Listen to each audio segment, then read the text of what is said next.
Two of the coolest game makers in the world are joining forces for an unlikely new project. The Walking Dead developer Telltale Games and Borderlands creator Gearbox Software have announced Tales from the Borderlands. It combines the post-apocalyptic Borderlands universe with the familiar gameplay and visual style of Telltale projects, with each decision made by players affecting the outcome of the story. The first episode of Tales from the Borderlands will land in 2014. If you need more vault hunting, Gearbox is also rumored to be working on Borderlands 3, and we'll let you know when more details on that are announced. Trust me, you want no part of this insanity. In related news, winter is coming. Telltale Games has confirmed rumors that it's working on a new adventure set in George R.R. Martin's Game of Thrones universe. It will also arrive in 2014 and will use the likenesses of actors from the HBO TV series. Game of Thrones is being made for consoles, computers, and mobile gadgets, so you'll be able to enter the land of Westeros no matter what kind of platform you prefer. If you just can't get enough from Telltale Games, the second season of the studio's episodic Walking Dead game will lumber out on December 17th. It continues the story from the first game, so if you played it, the new game will scan your save files to make sure all of your big decisions carry over. Joe Danger developer Hello Games is saying hello to Next Gen. The studio has announced No Man's Sky, a massive new science fiction exploration game. Players will get to go wherever they want, from the bottom of the ocean all the way up to outer space, with plenty of different creatures and enemies to encounter. The best part is the universe will be procedurally generated, which means the computer will create new environments on the fly, so everyone will have a unique experience. Hello Games hasn't said when No Man's Sky will hit Earth. If you think it's cold now, the tropics are going to freeze this February. Donkey Kong Country Tropical Freeze will go bananas on the Wii U on February 21st. It was originally expected to launch this month, but was recently delayed. The game will see Donkey Kong Island invaded by a group of Vikings known as the Snowmads, who bring with them some chilling weather. Nintendo has also revealed that DK's crotchety old professor, Cranky Kong, will be playable along with other familiar faces like Diddy and Dixie.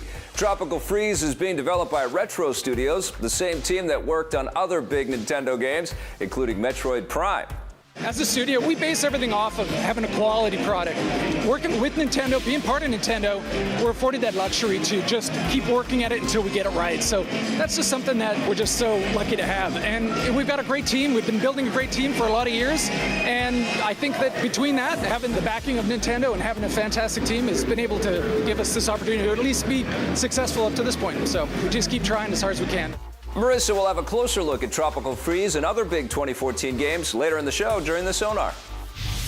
It looks like hordes of the undead will be invading the Sundance Film Festival next year. The annual cinematic extravaganza in Park City, Utah is celebrating its 30th anniversary in January. Plenty of films will make their world premiere at the event, and we're excited about some of the creepiest looking ones.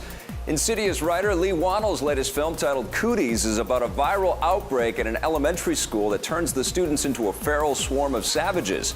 Hansel and Gretel Witch Hunters director Tommy Wirkola is returning to the Nazi zombie genre with the sequel Dead Snow, Red vs. Dead. Life After Beth stars Aubrey Plaza and Dane DeHaan in a tale about a man whose girlfriend comes back from the dead. There's also a couple of vampire flicks from Broken Flowers director Jim Jarmusch and Flight of the Conchords' Jermaine Clement. Disney is getting ready to crack its whip with the new Indiana Jones movie.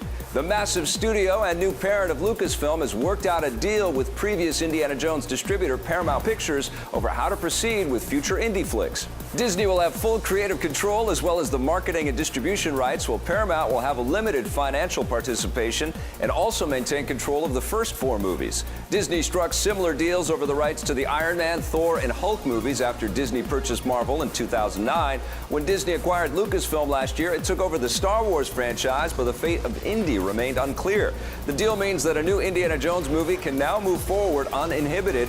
This time it will cost you.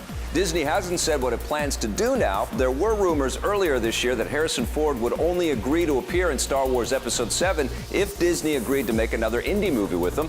We'll just have to wait and see what happens. I don't know. I'm making this up as I go.